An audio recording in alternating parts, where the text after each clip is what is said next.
Hello students, welcome to affairs cloud. My name is Vikas. हमारी एक application है carriers cloud जो कि आप डाउनलोड कर सकते हैं प्ले स्टोर से। हम एंड्रॉयड यूजर्स के लिए अवेलेबल है and once you have downloaded the application आप इसको लॉग इन करेंगे through your Gmail ID and once you have downloaded the application and logged in तो आप यहाँ पे रीडायरेक्ट हो जाएंगे इस पेज पर जहाँ पर आपको home, all courses, my courses, doubt का सेक्शन मिलेगा। हमारे इस एप्लीकेशन पर आपको डेली बेसिस पे करंट अफेयर्स की पीडीएफ्स मिलेगी both in Hindi as well as English. ये जो करंट अफेयर्स हम आपको प्रोवाइड कराते हैं बहुत इंपॉर्टेंट होते हैं एग्जाम पॉइंट ऑफ व्यू से, तो इसकी पीडीएफ्स के साथ ही साथ हम आपको क्विज भी प्रोवाइड कराते हैं ताकि आप उन पीडीएफ्स को पढ़ने के बाद अपनी प्रैक्टिस के लिए क्विज भी अटेम्प्ट कर सकें डेली बेसिस पे। डेली करंट अफेयर्स के साथ साथ वी मेक श्योर हम आपको वीकली बेसिस पे भी करंट अफेयर्स प्रोवाइड कराएं both in English as well as Hindi. ये आपकी एक कंपाइल्ड पीडीएफ होती है ऑफ प्रीवियस वीक जहां हम आपको इंपॉर्टेंट करंट अफेयर्स प्रोवाइड कराते हैं ऑफ दैट पर्टिकुलर वीक। इससे आपकी रिवीजन बहुत अच्छी होती है एंड सिमिलरली हम आपको क्विज भी प्रोवाइड कराते हैं वीकली बेसिस पे ताकि आप अपने वीक के कंटेंट्स को रिवाइज कर सके एंड सिमिलर प्रोसेस रहती है आपकी मंथली बेसिस पे। नेक्स्ट टाइम आपको कोई भी इवेंट अगर इस दुनिया में हो रहा है तो उससे रिलेटेड हम मेक श्योर करते हैं कि हमारे स्टूडेंट्स को इन्फॉर्मेशन उससे रिलेटेड मिल सके, उससे रिलेटेड इन डेप्थ एनालिसिस हम आपको प्रोवाइड करा सकें ताकि बच्चे उनको पढ़कर अपने क्वेश्चंस जो एग्जाम में पूछे जा सकते हैं उनको अटेम्प्ट कर सकें। हम डेली बेसिस पे आपको पीआईबी का एनालिसिस प्रोवाइड कराते हैं, आर्टिकल्स प्रोवाइड कराते हैं। नॉट जस्ट दिस, अगर कोई इंपॉर्टेंट इवेंट हो रहा है तो उससे रिलेटेड इन डेप्थ एनालिसिस भी हम आपको प्रोवाइड कराते हैं ताकि बच्चे की लर्निंग हो सके। Next we make sure to provide you with exam specific content.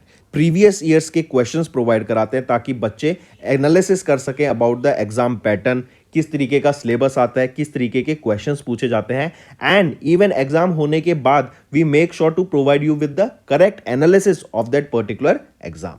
इसी के साथ साथ हम स्टेट करंट अफेयर्स भी प्रोवाइड कराते हैं ऑफ डिफरेंट स्टेट्स ताकि बच्चे किसी पर्टिकुलर स्टेट एग्जाम की प्रिपेयर कर रहे हैं तो उनको भी यहां पर बेनिफिट देखने को मिल सके। इसी के साथ साथ हम टॉपिक वाइज करंट अफेयर्स भी आपको मंथली बेसिस पे प्रोवाइड कराते हैं। ये टॉपिक्स काफी इंपॉर्टेंट होते हैं एंड इनसे एग्जाम में क्वेश्चन पूछा जाता है। ये टॉपिक्स जैसे national affairs, government schemes, international affairs, visits, banking and finance, economy से रिलेटेड, स्पोर्ट्स, डिफेंस, कोई नई एप्लीकेशन अगर आई है, कोई नई टेक्नोलॉजी मार्केट में आई है तो वी मेक श्योर कि हम वो कवर करें ताकि आपकी लर्निंग अच्छे से हो सके। So friends, do check our application, it will be a one stop solution for learning. इसी के साथ साथ फ्रेंड्स अभी कैरियर्स क्लाउड हायर कर रहा है। We have openings for subject matter experts for quant, reasoning and English. इसी के साथ साथ वी आर ऑल्सो लुकिंग कि content creator for current affairs जो कि हमें डेली बेसिस पे, मंथली बेसिस पे, वीकली बेसिस पे कंटेंट प्रोवाइड करा सके एंड हमें एक हिंदी ट्रांसलेटर भी चाहिए जो कि इंग्लिश कंटेंट को हिंदी में ट्रांसलेट कर सके। अगर आपको अप्लाई करना है तो आप इस क्यूआर कोड को स्कैन कर सकते हैं for more information as well as आप हमारे डिस्क्रिप्शन में जो लिंक दिया है उस पर भी जाकर फर्दर इन्फॉर्मेशन ले सकते हैं। तो दोस्तों इसी के अलावा एक और चीज़ याद रखेंगे, हम आपको डेली बेसिस पे फ्री वोकैबुलरी प्रोवाइड करते हैं हमारे affairs cloud Hindu vocabs Telegram channel में, जिसका लिंक आप हमारे डिस्क्रिप्शन से ले सकते हैं, राइट। एंड यहां पर हम डेली आपको 4 वर्ड्स प्रोवाइड कराते हैं जो कि मोस्ट इंपॉर्टेंट वर्ड्स होते हैं। ये आपके पिक्टोरियल फॉर्मेट में हम आपको प्रोवाइड कराते हैं, राइट। यहीं पर हम मेक श्योर करते हैं कि हम आपको 5 क्विज क्वेश्चंस भी दें डेली बेसिस पे ताकि आपकी प्रिपरेशन हो सके, करेक्ट। एंड ये चीजें अगर आपको प्रिपरेशन करनी है, अपने वोकैब को इंक्रीज करना है तो आप हमारे टेलीग्राम चैनल को जरूर ज्वाइन कीजिएगा। इसका लिंक हमारे डिस्क्रिप्शन में इस वीडियो के नीचे गिवन है। उस टेलीग्राम लिंक को ज्वाइन कीजिए एंड अपने वोकैब को और एनहांस कीजिए एंड डेली बेसिस पे हम मेक श्योर करते हैं कि आपको ये कंटेंट प्रोवाइड करें। हेलो एवरीवन, सो आज की वीडियो में 27 अप्रैल के इंपॉर्टेंट करंट अफेयर्स डिस्कस करेंगे। काफ़ी हेल्पफुल सेशन रहेगा, एंड तक बने रहिएगा, काफ़ी कुछ सीखने को मिलेगा। चलिए स्टार्ट करें। सबसे पहला है ADIF। ADIF क्या है? Alliance of digital India foundation. इन्होंने अभी रिसेंटली IIT गुवाहाटी के टेक्नोलॉजी इंक्यूबेशन सेंटर के साथ एक MOU साइन किया ताकि जो स्टार्टअप इकोसिस्टम है उसको बढ़ावा मिल सके। इससे क्या होगा, जो स्टार्टअप्स हैं उनको हेल्प प्रोवाइड की जाएगी, एंटरप्रेन्योर्स को प्रमोट किया जाएगा, करेक्ट। उनको फैकल्टीज़ की हेल्प प्रोवाइड की जाएगी, रिसोर्स प्रोवाइड की जाएगी, मेंटरशिप प्रोवाइड की जाएगी, फंडिंग भी प्रोवाइड कराई जाएगी ताकि जो स्टार्टअप्स हैं उनको यहाँ पर ग्रो करा जा सके। ये 2 साल का MOU रहेगा एंड इससे जो स्टार्टअप इकोसिस्टम है उसको बढ़ावा मिलेगा। ADIF यहाँ पर अलायंस फॉर्म करेगा with the various member of this TIC portfolio startup companies and giving them access to ADIF startup tool kit. ठीक है, और 2 साल का ये MOU रहेगा। नेक्स्ट, UNHCR इन्होंने लॉन्च किया which fund to shield refugees and displaced people from climate shocks. तो क्लाइमेट शॉक्स की वजह से जैसे आपका हो जाता है फ्लड्स आ गई, बहुत ज़्यादा फ्लड्स आ गई एकदम, देन आपका सूखा पड़ गया, ड्रॉट्स आ गई, करेक्ट, कहीं पर अर्थक्वेक आ गया तो उससे बहुत ज़्यादा डैमेज हो गया। तो ऐसे लोग जब उनको अपनी जगह को डिस्प्लेस करके कहीं दूसरे चले जाते हैं, दूसरी जगह जाते हैं, तो उनको अपना लाइफस्टाइल बिल्कुल स्टार्ट से शुरू करना पड़ता है, फिर जीरो से शुरू करना पड़ता है। ऐसे केस में उन कम्युनिटीज़ की हेल्प करने के लिए एक फंड लॉन्च किया गया UNHCR के द्वारा। UNHCR है United Nations high commissioner for refugees, and इन्होंने जो फंड लॉन्च किया है उसका क्या नाम रहेगा, क्लाइमेट रेजिलियंस फंड।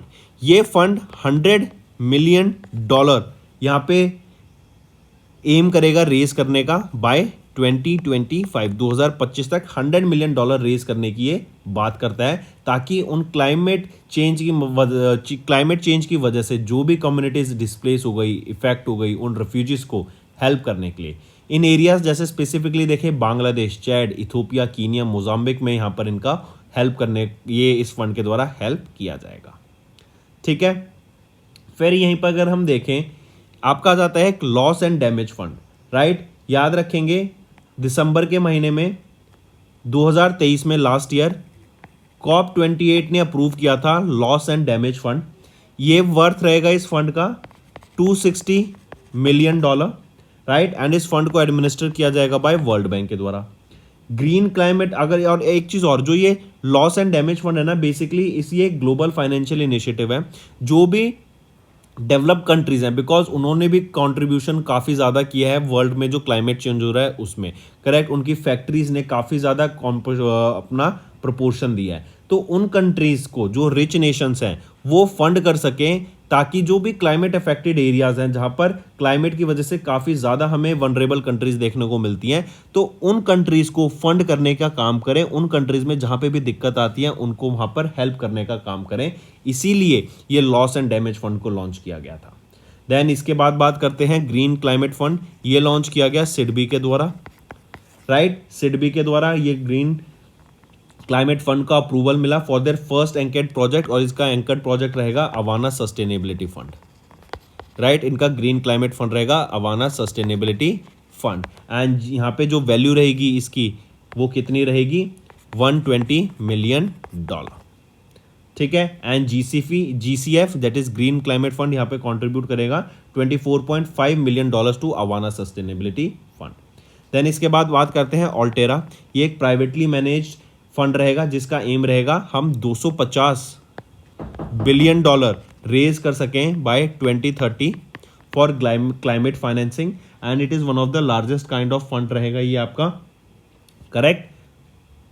चलिए, फिर इसी के अलावा क्लाइमेट रेजिलियंस फंड देखा, 100 मिलियन रेज करने की बात की गई बाय 2025, एंड यहाँ पर जो डिस्प्लेस्ड लोग हैं, जो रिफ्यूजीज हैं, उनकी हेल्प करने की बात करते हैं। एंड इसका एक्शन प्लान रहेगा 2024 से 2030 तक इनकी हेल्प करने की बात की गई। 4 ऑब्जेक्टिव्स पे ये काम करेगा, protection, solution, resilience and adaptation.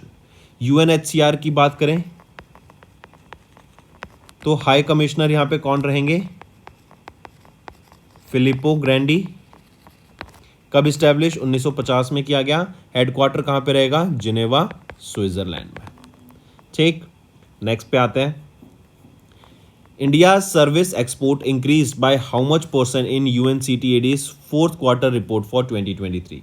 तो UNCTAD के हिसाब से, जो कि है United Nations conference on trade and development, इनके हिसाब से जो इंडिया का सर्विस एक्सपोर्ट है वो 11.4% से इंक्रीज कर गया, राइट। सर्विस एक्सपोर्ट इंक्रीज कर गया by 11.4% to $345 billion in 2023, correct. वहीं पर अगर हम देखें जो चाइना का सर्विस एक्सपोर्ट है वो डिक्रीज कर गया बाय 10.1% टू $381 बिलियन इन 2023। फिर यहीं पर अगर हम देखें डाटा कुछ और, जैसे अगर हम बात करें स्टील कंजप्शन की इंडिया में, तो उसमें हमें एक बढ़ावा इंक्रीमेंट देखने को मिला of 13.4% in steel consumption of India to 136 million metric tons in FY24। Then अगर बात करें इंडिया का जो गोल इंपोर्ट है वो भी बढ़ गया, गोल इंपोर्ट हमें बढ़ावा दिखा विद 38.76% टू $44 बिलियन। और जो सिल्वर एक्सपोर्ट है उसमें हमें गिरावट देखने को मिली ऑफ 11.53% टू $4.62 बिलियन। वहीं पे जो इंडिया के इंजीनियरिंग एक्सपोर्ट्स हैं राइट, उसमें हमें ग्रोथ देखने को मिली of 24.01% right of the India's total goods. And जो जनवरी, ये था फरवरी का data right, in Feb 2024 correct. And अगर जैन का डाटा देखें, जैन 2024 का, तो यहीं पर हम देख सकते हैं 23.75% का हमें अब देखने को मिला था राइट। वहीं पर अगर हम बात करें वर्ल्ड एक्सपोर्ट की, वर्ल्ड सर्विस एक्सपोर्ट की, वर्ल्ड सर्विस एक्सपोर्ट की, तो ये 8.9% से इंक्रीज हो गया टू $7.9 ट्रिलियन इन 2023 राइट। और जो वर्ल्ड सर्विस एक्सपोर्ट्स हैं they increase by 8% in fourth quarter of 2024 correct, take a note. अगर वर्ल्ड में बात करें सबसे ज्यादा एक्सपोर्ट कौन सी कंट्री करती है सर्विसेज का, तो वो है United states of America with $999 billion of export. Second पे यूके आ जाता है और थर्ड पे आ जाता है जर्मनी। ठीक, इसको नोट करके चलेंगे। यूएनसीटीएडी की बात करें तो सेक्रेटरी जनरल कौन रहेंगे, वो है रिबेका ग्रिंसपान राइट। हेडक्वार्टर कहाँ पे रहेगा, जिनेवा स्विट्जरलैंड में। 195 इनके मेंबर नेशंस हैं एंड 1964 में इसको एस्टेब्लिश करा गया। इसी के अलावा फ्रेंड्स हमारा एक ऑफिशियल टेलीग्राम लिंक रहेगा जो आपको याद रखना है। आप इस लिंक को ज्वाइन कर सकते हैं हमारे ऑफिशियल टेलीग्राम चैनल के लिए करेक्ट, जहां पर हम आपको डेली बेसिस पे टर्म ऑफ द डे, हमारी जो वीडियोस हैं उनके लिंक प्रोवाइड कराते हैं डेली बेसिस पे, शॉर्ट्स जो डलते हैं वो सारी चीज़ें प्रोवाइड की जाती हैं। आपको जो भी इंफॉर्मेशन रिलेटेड होगी करंट अफेयर से वो हम आपको इस ऑफिशियल टेलीग्राम लिंक को चैनल पर प्रोवाइड कराएंगे, तो इस लिंक को जरूर से फॉलो कर लो राइट। हम आपको डिस्क्रिप्शन में भी ये लिंक प्रोवाइड करा रहे हैं, तो जाइए और इस लिंक को जरूर से फॉलो कीजिए। आप डायरेक्टली ये शेयर अपने सर्च बार में लिख के टेलीग्राम के आप डायरेक्टली इस पे जा सकते हैं। हमारे टेलीग्राम चैनल ऐसा दिखेगा, आप देखिएगा उसमें सारी इंफॉर्मेशन लिंक्स वगैरह प्रोवाइड की जाएंगी, उसको शेयर जरूर से कीजिएगा। चलिए नेक्स्ट पे आते हैं। नाबार्ड, इन्होंने पार्टनर किया किस ऑर्गेनाइजेशन के साथ, to fast track digital agriculture lending right. तो अभी रिसेंटली नाबार्ड इन्होंने पार्टनर किया किसके साथ, वो है रिजर्व बैंक इनोवेशन हब के साथ, ताकि जो एक ऐसा सिस्टम बनाया जा सके जिससे जो एग्रीकल्चर लोन्स हैं, एग्रीकल्चर लोन्स हैं राइट, उसमें स्पीड अप आ सके, उसकी जो स्पेंडिंग है राइट, जो एग्रीकल्चर की प्रोसेस होती है लोन्स प्रोवाइड कराने की फार्मर्स को, उसको स्पीड अप करा जा सके। जनरली अगर हम नॉर्मल बेसिस पे जाएं तो 3 से 4 वीक्स लग जाते हैं किसी भी लोन को अप्रूव होने में, लेकिन अगर हम डिजिटली मेथड से देखें तो सिर्फ 5 मिनट में ही यहाँ पर आपके लोन्स को अप्रूव किया जा सकता है राइट। इसी से कुछ 12 करोड़ से भी ज़्यादा फार्मर्स को यहाँ पे बेनिफिट देखने को मिलेगा राइट। तो नाबार्ड ने पार्टनर किया आरबीआई हब के साथ फॉर द सेम। नाबार्ड के चेयरमैन कौन रहेंगे, शाजी केवी। और यहीं पर सीईओ कौन रहेंगे आरबीआई हब के, वो है राजेश बंसल, राजेश बंसल ये सीईओ रहेंगे right, take a note of this. Apart from this NABARD ये इंटीग्रेट करेगा electronic, let me show you है, NABARD EKCC electronic Kisan credit card को ये इनकॉर्पोरेट करेगा विद PTPFC। PTPFC क्या है, public tech platform for frictionless credit right of RBI hub. ये develop किया गया था आरबीआई हब के द्वारा 2023 में राइट। PTPFC इसने इंप्लीमेंटेशन किया इन मोर देन 10 स्टेट्स एंड यहाँ पे जो लैंड रिकॉर्ड्स हैं उसको डिजिटाइज करने का ये काम करता है। अब ये क्यों इन दोनों की पार्टनरशिप होगी, इससे KYC रिकॉर्ड्स मिल जाएंगे फार्मर्स के, लैंड रिकॉर्ड्स मिल जाएंगे राइट, उनका डाटा मिल जाएगा, जिससे जो लोन प्रोसेस है उसमें बहुत ज़्यादा ईज हो जाएगा एंड ईजिली वो फार्मर्स को आइडेंटिफाई करके कि कोई फेक लोग तो नहीं है, प्रॉपर फार्मर्स को ही, जेन्युइन फार्मर्स को यहाँ पे लोन प्रोवाइड कराने का काम करेगा। ठीक है, तो कमिंग बैक, नाबार्ड ने आरबीआई हब के साथ पार्टनर किया टू प्रोवाइड अस एक डिजिटल सिस्टम बनाने के लिए, ताकि जो लोन डिस्पर्सिंग है फॉर द फार्मर्स उसको इजी बनाया जा सके। इसी के अलावा अगर बात करें NRLM की, तो नाबार्ड ने NRLM के साथ एक MOU साइन किया ताकि जो वीमेन सेल्फ हेल्प ग्रुप्स हैं, rural women self help groups, उनको सपोर्ट किया जा सके। AEFC की बात करें, एग्रीकल्चर एक्सपोर्ट फैसिलिटेशन सेंटर, ये नबार्ड बैक्ड एक ऑर्गेनाइजेशन है एंड इन्होंने लॉन्च किया web based agribusiness information system. Web based agribusiness इनके द्वारा लॉन्च किया गया, कहां पर? In the state of Rajasthan, and ये AEFC it is backed by NABARD. Then NSFL की बात करें, NSFL है NAB Samriddhi finance limited, right, and NABARD said in, ये नबार्ड की ही सब्सिडरी रहेगी NSFL, एंड इन्होंने प्रोवाइड किया $45 मिलियन की funding for wash initiative. Wash क्या होता है? Water sanitation and hygiene activities, right. इन्होंने यहां पर वॉश एक्टिविटीज के लिए $45 मिलियन की फाइनेंसिंग अप्रूव करी। Correct, take a note of this, mark करके चलेंगे। और अगर मैं RBI हब की बात करूं तो हेडक्वार्टर कहां पे रहेगा? बेंगलुरु, कर्नाटका में रहेगा। 2022 में ये इस्टेब्लिश करा गया था। नेक्स्ट आ जाते हैं, SBI cards and payment service limited introduce their first travel focus credit card SBI card miles in 3 variants. The cards are available on Mastercard and which network? तो SBI cards and payment service limited ने इन्होंने introduce किया travel focus card, जो कि रहेगा SBI card miles, right. ये 3 variant में launch किया गया है, SBI card miles elite, SBI card miles prime और नॉर्मल एक SBI कार्ड माइल्स, राइट। ये आपके मास्टर कार्ड पे वर्क करते हैं और दूसरे किस नेटवर्क पे? तो master card and RuPay network पे ये वर्क करता है। अगर हम बात करें एलीट नेटवर्क कार्ड की, राइट, इस पे आपकी जो फीस रहेगी वो है 4,999 प्लस टैक्सेस, एनुअल फीस और जो ज्वाइनिंग फीस मिला के। प्राइम में 2,999 plus taxes and normal card में 1,499 प्लस टैक्सेस। ये आपका याद रखेंगे, एक ट्रैवल कार्ड है, तो जब आप इसको ट्रैवल स्पेंड के लिए यूज़ करेंगे ना, तो आप इसको इस पर आपको एडिशनल क्रेडिट पॉइंट्स मिलेंगे। जैसे फॉर एग्जांपल अगर ट्रैवल कार्ड के लिए यूज़ करते हैं तो 200 रुपये के स्पेंड पर आपको 6 पॉइंट्स मिलेंगे। अगर नॉर्मल यूज़ करते हो तो 200 रुपये पे 2 पॉइंट्स मिलेंगे। प्राइम में ही अगर आप ट्रैवल के लिए यूज़ करते हो तो 200 रुपये के स्पेंड पे 4 पॉइंट्स एंड नॉर्मल पर आपको 2 पॉइंट्स। वहीं पर अगर नॉर्मल कार्ड में ट्रैवल के लिए यूज़ करते हो तो 200 रुपये के स्पेंड पर आपको 200 रुपये के स्पेंड पर आपको 2 पॉइंट्स और नॉर्मल केस में 200 रुपये के स्पेंड पर सिर्फ 1 points. SBI card and payment service limited की बात करें तो managing director and chief executive officer कौन रहेंगे? अभिजीत चक्रवर्ती। 1998 में इसको एस्टैब्लिश किया गया था एंड इसका हेडक्वार्टर गुरुग्राम हरियाणा में रहेगा। ठीक है, ये भी नोट करके चलेंगे। इसके अलावा याद रखेंगे, अगर आपसे बात की जाए, जरा बताओ, अभी रिसेंटली इंडियन बैंक ने को ब्रांडेड क्रेडिट कार्ड पर मैंने ही बता दिया आपको, इंडियन बैंक ने 1 को ब्रांडेड क्रेडिट कार्ड को अभी रिसेंटली लॉन्च किया। अमेरिकन एक्सप्रेस के द्वारा फिर एक नया metal corporate platinum card launch किया गया। मेटल कॉर्पोरेट प्लेटिनम कार्ड को लॉन्च किया गया, राइट। फिर इसी के अलावा 3 कार्ड्स बताए हैं, तीनों याद रखेंगे, एलीट, प्राइम और जो एक नॉर्मल रहेगा। ठीक है, एंड जो ये SBI cards and payment service limited है ना, ये एक जॉइंट वेंचर है between SBI bank and GE capital. Moving on, किस म्यूचुअल फंड ने रिसीव किया SEBI approval to launch India's first Nifty non cyclical consumers index fund? तो वो रहेगा Groww mutual fund, right. Groww mutual fund के द्वारा ये सेबी का अप्रूवल लॉन्च किया गया कि लॉन्च किया जाए इंडिया का पहला Nifty non cyclical consumer index fund. ये टॉप 30 स्टॉक्स का कॉम्बिनेशन होगा from sectors such as consumer goods and service, telecom, textile, entertainment etcetera. इसको मैनेज किया जाएगा अभिषेक जैन के द्वारा। अभिषेक जैन के द्वारा इसको यहाँ पर मैनेज किया जाएगा, करेक्ट। एंड इसको मार्क करके चलेंगे, ग्रो म्यूचुअल फंड जो कि एक एसेट मैनेजमेंट कंपनी है, इनके द्वारा यहाँ पे सेबी का अप्रूवल मिला to launch this India's inaugural, मतलब इंडिया का पहला Nifty non cyclical consumer index fund.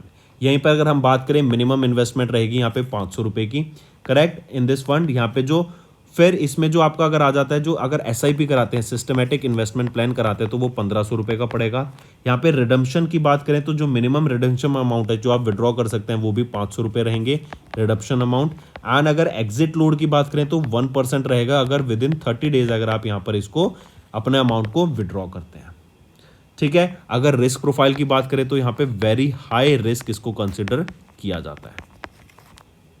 Grow mutual fund की बात करें तो को फाउंडर एंड CEO कौन रहेंगे? ललित केशरे। हेडक्वार्टर बेंगलोर कर्नाटका में रहेगा एंड 2017 में इसको इस्टेब्लिश करा गया था, राइट। वहीं पर अगर टाटा म्यूचुअल फंड की बात करें तो इन्होंने लॉन्च किए 6 इंडेक्स फंड अभी रिसेंटली नए लॉन्च किए थे with a minimum investment of 5,000 rupees under the NFO new fund offer के अंडर पीरियड 8 से 22 अप्रैल तक जो एनएफओ पीरियड था। देन एलआईसी म्यूचुअल फंड की अगर मैं बात करूं तो यहाँ पर एलआईसी म्यूचुअल फंड ने किनको एमडी एंड सीईओ अपॉइंट किया, रवि कुमार झा को अपना एमडी एंड सीईओ अपॉइंट किया था। एसबीआई म्यूचुअल फंड की बात करें, इन्होंने 3% स्टेक एक्वायर किया in Savita oil technologies, right. तो 3% यहां पर एक्वायर किया stake in Savita oil technologies.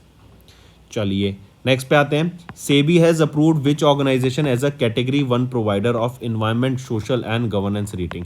ESG ratings के लिए भी सेबी ने किसको अप्रूव किया, किस ऑर्गेनाइजेशन को अप्रूव किया, तो वो है CRISIL ESG ratings and analytics limited, right. इनको यहाँ पे अप्रूवल किया गया एंड ये जो CRISIL ESG ratings and analytics limited है ये एक होली ऑन सब्सिडरी है of CRISIL ratings limited and इनको अप्रूव किया गया as a category 1 provider of ESG ratings. SEBI ने नोटिफाई किया the amendments in the SEBI regulations act of 1999 to include the provisions of this ESG ratings provider and CRISIL ESG ratings इसको incorporate किया गया था 2023 जुलाई में। Apart from this CRISIL limited इन्होंने ESG scoring business को launch किया 2021 में एंड अपने कवरेज को एक्सटेंड किया फ्रॉम 2025 टू 1000 कंपनीज तक इन 65 सेक्टर्स। अगर ईएसजी रेटिंग्स की यहाँ बात करें, ये इंक्लूड करती है analysis of more than 500 unique data points across ESG expect for each company and उसके बेसिस पे ये हेल्प करती है इन्वेस्टर्स को ताकि वो मेजर कर सकें एंड मॉनिटर कर सकें कि क्या रिस्क एसोसिएटेड है इस कंपनी से before investing in that particular company. ठीक है, मार्क करके चलेंगे। अपार्ट फ्रॉम दिस अगर हम देखें तो फिर आ जाता है आपका ब्रिकवुड रेटिंग्स इंडिया प्राइवेट लिमिटेड। तो ब्रिकवुड इंडिया प्राइवेट्स लिमिटेड की अगर हम बात करें यहाँ पर तो इनको अभी सेबी का अप्रूवल मिल गया था कि अपना बिजनेस रिज्यूम कर सकते हैं without any restriction. And ICRA limited की अगर बात करें तो आईसीआरए लिमिटेड करेक्ट इन्होंने प्रोजेक्ट की कि इंडिया की जीडीपी 6% रहेगी in the third quarter of 24, right. और इन जनवरी में ये डाटा इनके द्वारा रिलीज किया गया था, करेक्ट। एंड अगर हम बात करें India ratings and research private limited की तो इन्होंने फॉरकास्ट किया फॉर फिस्कल ईयर 24 कि जो इंडिया की जीडीपी है 6.7% से ग्रो करेगी, जो कि पहले ये प्रोजेक्ट कर रहे थे टू बी 6.2%। ठीक है, अगर मैं बात करूं फिर क्रिसिल रेटिंग्स लिमिटेड की तो यहाँ पे मैनेजिंग डायरेक्टर कौन रहेंगे, गुरप्रीत छतवाल। हेडक्वार्टर कहाँ पे रहेगा, मुंबई महाराष्ट्र में। मूविंग ऑन, नेक्स्ट आ जाते हैं फिर इन अप्रैल 2024 हिताची पेमेंट सर्विस लिमिटेड इन्होंने लॉन्च किया इंडिया का पहला क्या, तो इन्होंने इंडिया का पहला अपग्रेडेबल एटीएम को यहाँ पे लॉन्च किया। काफी इंपॉर्टेंट है, मार्क करके चलेंगे, राइट। इंडिया का पहला अपग्रेडेबल एटीएम इनके द्वारा लॉन्च किया गया। ये ATM can be converted into a cash recycling machine. Upgradable क्यों है, क्योंकि एटीएम्स को हम यहाँ पे कन्वर्ट कर सकते हैं to and fro into cash recycling machines जब बैंक को जरूरत पड़ती है, eliminating the need for a separate cash recycling machine, right. ये जो अपग्रेडेबल मशीन्स है ये फीचर करती हैं UPI enabled cash deposit and withdrawal system को एंड ये सीआरएम्स ये एनेबल करते हैं कस्टमर्स को कि सेम मशीन के ही थ्रू ही वो विड्रॉ भी कर सकें कैश एंड वो कैश को डिपॉजिट भी कर सकें, right. Hitachi payment service limited ये 100% सब्सिडरी है of the Hitachi limited and इनके द्वारा अपग्रेडेबल एटीएम्स को यहाँ पे लॉन्च किया गया, right. Apart from this mark करके चलेंगे कि इन्हीं के द्वारा व्हाइट लेबल यूपीआई एटीएम्स को भी लॉन्च किया गया था, करेक्ट। जो इंडिया का first ever UPI ATM machine थी, in corporation in association with NPCI मिलकर इनको लॉन्च किया। आधार एटीएम की बात करें तो आधार एटीएम लॉन्च किया गया था आईपीपीबी के द्वारा, इंडियन पोस्ट पेमेंट बैंक्स के द्वारा इन्होंने लॉन्च किया था आधार एटीएम फैसिलिटी। ये वर्क करता है आधार एनेबल्ड पेमेंट सिस्टम पर जो इंट्रोड्यूस किया गया by NPCI national payment corporation of India. Virtual ATM की बात करें तो fintech startup Paymart India private limited के द्वारा इन्होंने पार्टनर किया 5 इंडियन बैंक्स के साथ ताकि ये वर्चुअल एटीएम को लॉन्च किया जा सके। वो 5 बैंक कौन से हैं, IDBI bank, Indian bank, Axis bank, Jammu and Kashmir bank and Karur Vysya bank. ये इन 5 बैंक ने मिलके अभी रिसेंटली पेमार्ट के साथ और पेमार्ट ने इन 5 बैंक्स के साथ टाइप करके वर्चुअल एटीएम को यहाँ पे लॉन्च किया था। ठीक, take a note of this, काफ़ी इंपॉर्टेंट। नेक्स्ट पे आ जाते हैं फिर NTPC, national thermal power corporation, इन्होंने एक एमओयू साइन किया आरआईएनएल के साथ, राष्ट्रीय इस्पात निगम लिमिटेड के साथ, टू सप्लाई लाइमस्टोन। इनको 5 साल के लिए for the next 5 years limestone supply करने के लिए एनटीपीसी ने आरआईएनएल के साथ यहाँ पे एमओयू साइन किया। लाइमस्टोन जो है ये एक रॉ मटेरियल का काम करता है फॉर डीसल्फरेशन सिस्टम, जो हेल्प करता है जो coal based thermal power plants है ना, उसमें जो SO2 एमिशंस होते हैं ना, उसको रिड्यूस करने के लिए यहाँ पर ये लाइमस्टोन का यूज़ किया जाता है कि डीसल्फरेशन हो सके, right, desulfurization. Correct, take a note of this. Next आ जाते हैं which who was elected as the chairman of the 7 member athletes commission of wrestling federation of India, जो कि गवर्निंग बॉडी है of the wrestling in India. तो former wrestler Narsingh Pancham Yadav, इनको appoint किया गया as the chairman of the wrestling federation of India की 7 members athlete commission का। इसके अलावा जो 6 मेंबर्स हैं, Sahil of Delhi, Samita AS of Kerala, Bharti बघेही ऑफ यूपी, खुशबू S पावर of Gujarat, Shweta Dubey of west Bengal, Nikki of Haryana, ये will be the convener of the athletes commission, right. तो ये 7 मेंबर्स हैं, 6 ये and farmer wrestler Narsingh Pancham Yadav, आप इनको पिक्चर में देख सकते हैं। इसी के अलावा याद रखेंगे नरसिंह पंचम यादव, इन्होंने गोल्ड मेडल जीता था इन द 74 kg कैटेगरी इन 2010 के कॉमनवेल्थ गेम्स में, जो कि दिल्ली में हुए थे। फिर इन्होंने सिल्वर मेडल जीता 74 kg कैटेगरी में ही 2011 के कॉमनवेल्थ गेम्स, जो मेलबॉर्न ऑस्ट्रेलिया में हुए। फिर उन्होंने ब्रॉन्ज मेडल जीता इन द 74 kg कैटेगरी इन 2014 के एशियन गेम्स, जो कि आपकी साउथ कोरिया में हुए। फिर अगर बात करें, इनको 4 साल का बैन लगा दिया गया था इनके ऊपर 2016 में, बिकॉज ये डोपिंग टेस्ट को फेल कर गए थे। एंड 2012 में इनको अर्जुना अवार्ड से भी सम्मानित किया जा चुका है। करेक्ट। इसके अलावा अगर हम देखें तो अभी रिसेंटली 2023 में अगस्त के महीने में यूनाइटेड वर्ल्ड रेसलिंग ने, जो कि इंटरनेशनल गवर्निंग बॉडी है रेसलिंग की, इन्होंने इंडिया के सस्पेंड कर दिया था because due to lack of elections, right, India की रेसलिंग फेडरेशन ऑफ इंडिया को। फिर फरवरी 2024 में इन्होंने जो सस्पेंशन है उसको लिफ्ट कर दिया एंड इन्होंने बोला कि आप इलेक्शंस को कंडक्ट कराइए before 1 July 2024 and comprising of active और retired athletes of no more than 4 years standing. ठीक है, तो कमिंग बैक, कौन अपॉइंट किए गए हैं? नरसिंह पंचम यादव यहाँ पे कमीशन चेयरमैन अपॉइंट किए गए हैं of the 7 members athlete commission के। इसके अलावा अगर बात करें देवेंद्र झझारिया की, तो ये इलेक्ट किए गए प्रेसिडेंट ऑफ पैरालंपिक कमिटी के, पैरालंपिक कमिटी ऑफ इंडिया के ये प्रेसिडेंट अपॉइंट किए गए। शाइनी विल्सन की बात करें, इनको मेंबर अपॉइंट किया गया of the athletics commission of Asian athletics. Bilkis Mir की बात करें तो ये जम्मू एंड कश्मीर से बिलोंग करती हैं एंड ये फर्स्ट वीमेन हैं जिनको अपॉइंट किया गया as a jury member of the Paris Olympic games, right. और काफ़ी प्राउड मूवमेंट है ये इंडिया के लिए कि ये पहली वीमेन बनी जिनको यहाँ पे जूरी मेंबर अपॉइंट किया गया।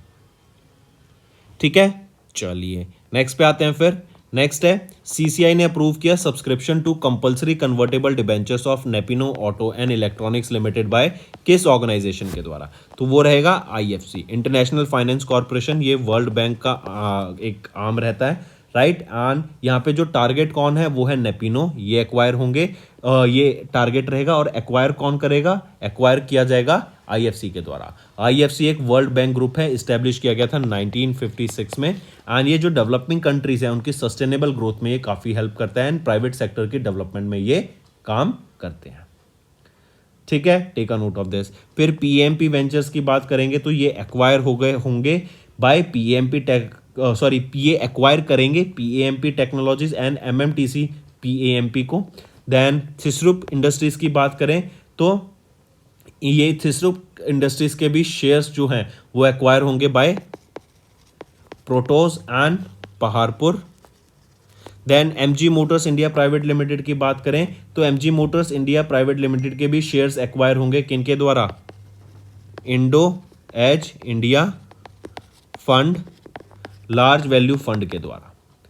ठीक है, take a note of this. Moving on, in April China ने लॉन्च किया spacecraft known as divine vessel on using long march 2F rocket 3 astronauts के साथ इसको लॉन्च किया गया टू द स्पेस स्टेशन, जो कि है Tiangong space station from Jiuquan satellite launch center in north western China. तो स्पेसक्राफ्ट का नाम क्या है? शेंजू 18, और इसी को हम बोलते हैं डिवाइन वेसल। कौन से रॉकेट की मदद से? लॉन्ग मार्च 2F रॉकेट की मदद से इसको लॉन्च किया गया था स्पेस में। कहां से? जिंक्वान सैटेलाइट लॉन्च सेंटर से इसको लॉन्च किया गया इन नॉर्थ वेस्टर्न चाइना, राइट। यहीं पर अगर मैं बात करूं, ये बाकी तीनों भी आपकी चाइना की हैं। QK2 ये लॉन्च की गई थी, ये एक सिंगल रिले सैटेलाइट है, राइट। मून के हिडन साइड पे इसको लॉन्च किया गया था चाइना के द्वारा। यूनहाई 3 की बात करें, ये नई सैटेलाइट है जो कि एटमॉस्फेरिक एंड स्पेस एनवायरनमेंट को मॉनिटर करने का काम करेगी। एंड जीलोंग 3 ये एक नया पावरफुल रॉकेट है जो कि चाइना के कमर्शियल मिशंस होंगे उसमें इसको यूज किया जाएगा। फिर यहीं पे 3 जो एस्ट्रोनॉट्स लॉन्च किए गए टू टियांगोंग स्पेस स्टेशन, उनका नाम क्या रहेगा? वो है मिशन कमांडर ये गुएंगफू, 43 एज के हैं।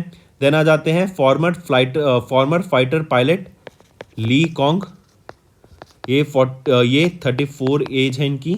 एंड फिर आ जाते हैं ली गुएंगसू, ये 36 के एज पे हैं, राइट। फिर यहाँ पर जो इनको कैरी किया जाएगा, काफ़ी सारे पेलोड्स भी लिए गए एंड 90 से भी ज़्यादा एक्सपेरिमेंट्स यहाँ पे कैरी आउट करने की बात की गई, जो कि बेस्ड होंगे इन माइक्रोग्रेविटी, स्पेस मटेरियल के एक्सपेरिमेंट्स, स्पेस लाइफ साइंस के, स्पेस मेडिसिन के, स्पेस टेक्नोलॉजी के, ये सारे एक्सपेरिमेंट्स को यहाँ पर कैरी आउट करा जाएगा, करेक्ट। अगर टियांगोंग स्पेस स्टेशन की बात करें तो चाइना को इंटरनेशनल स्पेस स्टेशन से हटा दिया गया था 2011 में, और उनके बाद इन्होंने खुद का अपना इंटरनेशनल स्पेस स्टेशन बनाने की बात की, correct.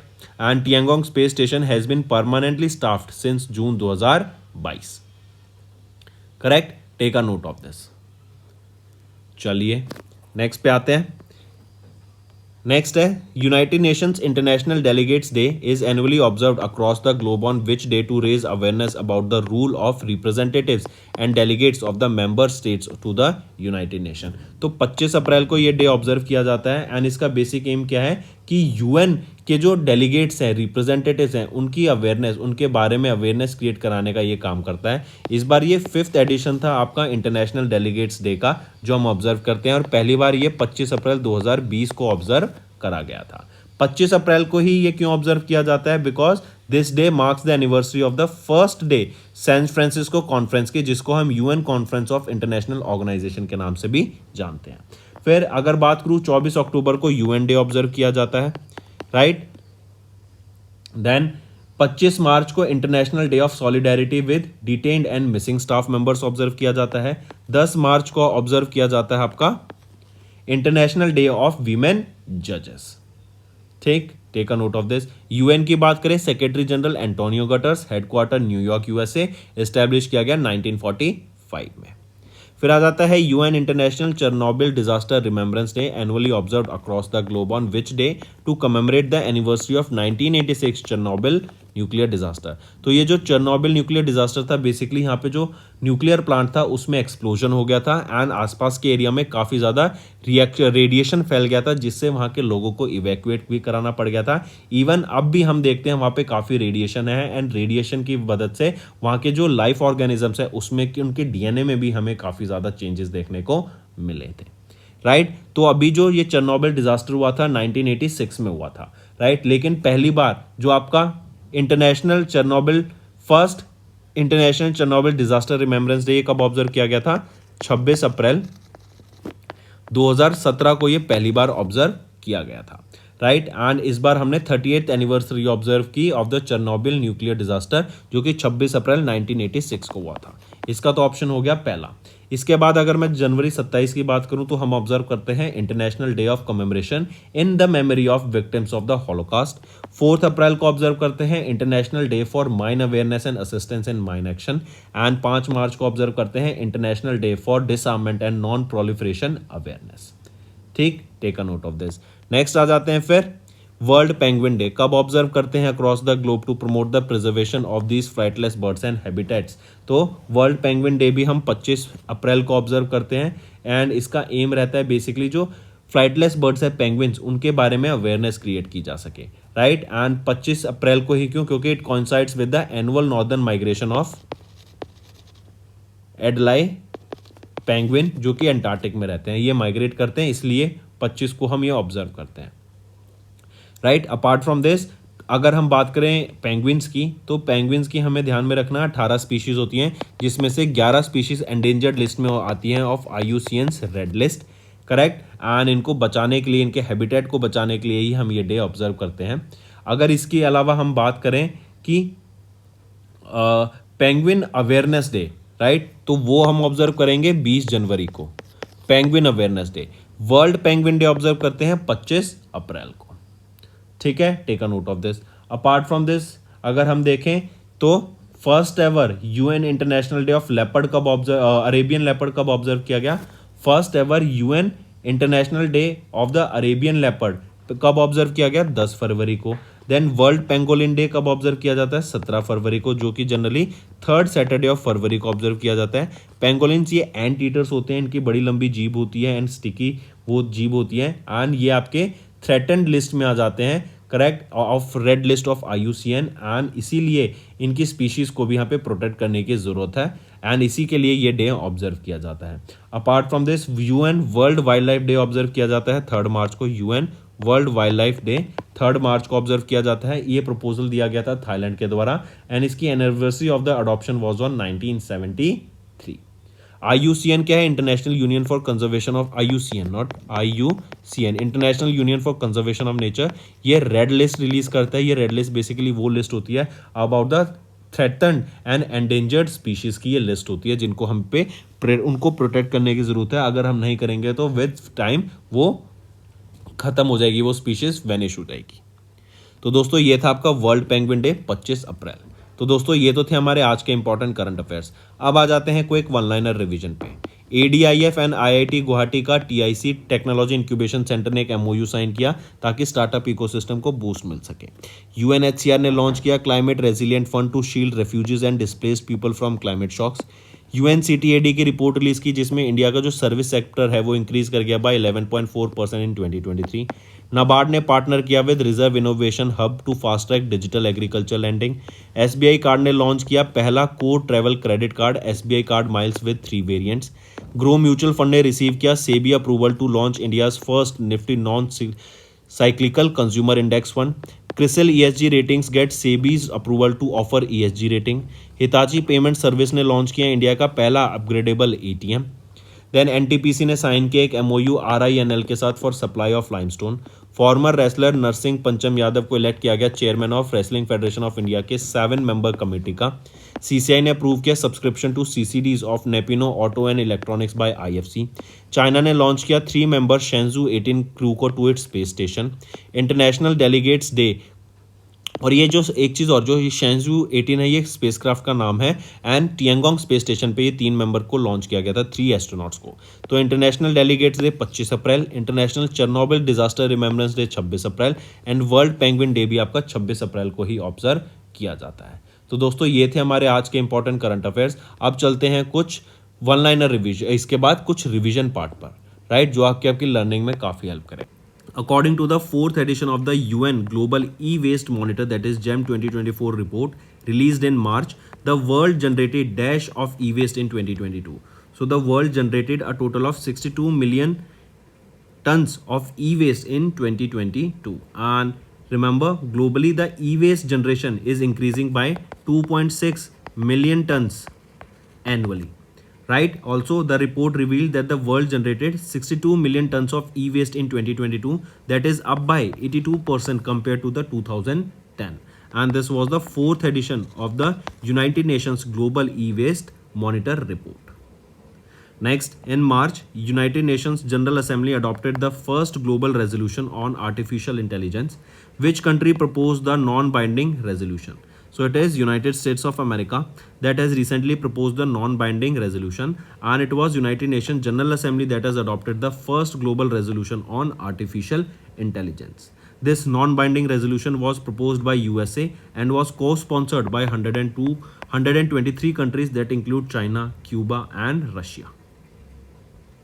Next, according to the India Employment Report 2024, Youth Education, Employment and Skills published by International Labour Organization and Institute of Human Development in March 24, India's youth accounts for almost dash of the unemployed workforce in India. So here, India's youth account for almost 83% of the unemployed workforce in India. This data was released by ILO and IHD, that is Institute of Human Development. Right option is option 3. Next, according to the 13th edition of Hurun Global Rich List released in March, Mukesh Ambani has been ranked as the world's dash richest person, while Dash has topped the position for the 3 year in a row. So, according to the 13th edition of the Hurun Global Rich List released in March, Mukesh Ambani has been ranked as the world's 10th richest person, while Elon Musk has topped the position for the 3rd time in a row. Right option is option 5. Next, according to the Global Trade Update from United Nations Conference on Trade and Development released in March, the global trade is set to rebound in 2024 after a dash contraction in 2023 totaling to $1 trillion. So according to UNCTAD released in March, the global trade is set to rebound in 2024 after a 3% contraction in 2023 totaling to $1 trillion. And the service sector was resilient with a 8% increase, almost, that is $500 billion in 2022, while the goods and trade declined by 5% compared to 2022. Next, according to Food Waste Index report released by United Nations Environment Program UNEP in March 24, the world wasted an estimated of 19% of the food that was globally produced in 2022. That means almost 19% of the food that was globally produced in 2022 was wasted, and this 19% accounts for about 1.05 billion metric tons of food, right? This equals to 132 kg of food per person, right? And this accounts for nearly 1/5 of the all available food that was wasted. Next, how many sites were recently added to the UNESCO Global Geoparks network? So a total of 18 sites were recently added to the UNESCO Global Geoparks network, right? And these 18 new sites are situated in countries such as Brazil, China, Croatia, Denmark, Finland, France, Greece, Hungary, Poland, Portugal and Spain. Next है हमारा homework section. In April Audrey Azoulay director general of UNESCO इन्होंने appoint किया कितने experts को from all regions of the world to develop the first global framework on the ethics of neuro technology. दूसरा, which spacecraft of NASA has recently sent an update of status of its onboard engineering system for the first time in 5 months. Next, which company has recently rebranded Horlicks as the functional nutritional drink by removing the health labs? Fourth, the World Health Organization was established in which year? Fifth, how many member countries are there in United Nations? तो ये 5 आपके homework questions रहेंगे friends. Maximum to maximum मुझे participation चाहिए सभी बच्चों से जो ये वीडियो देख रहे हैं. That's all for the day friends. I hope you enjoyed the session and you can follow us on the YouTube channel as well as apart from YouTube channel you can go and follow us at Affairs Cloud Telegram channel. And if you have any queries related to the content or the of courses offered to you or the payment which you did on the application, you can contact us on the number provided, that is 7677333862. Apart from this friends, you can follow us on the Facebook as well as on Instagram handle, that is affairscloud_official. Also बच्चों, आप सब मेरा code विकास 10 use कर सकते हैं. ये आपको 10% extra discount देगा on all the courses that you will be purchasing हमारी एप्लीकेशन पे.